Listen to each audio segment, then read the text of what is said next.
Hello diploma engineering প্রথম সেমিস্টারের শিক্ষার্থীরা যাদের ডিপ্লোমা ইঞ্জিনিয়ারিং প্রবিধান সম্পর্কে ধারণা নেই তারা চলো আজকে একটু প্রবিধান সম্পর্কে একটু ধারণা নিয়ে আসি।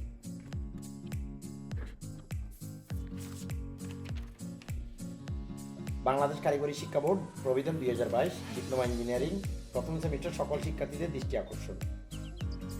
বাংলাদেশ কারিগরি শিক্ষা বোর্ড ডিপ্লোমা ইন ইঞ্জিনিয়ারিংদের একটি মাত্র বোর্ড যেখান থেকে দেশের সকল সরকারি ও বেসরকারি পলিটেকনিক ইনস্টিটিউট পরিচালিত হবে।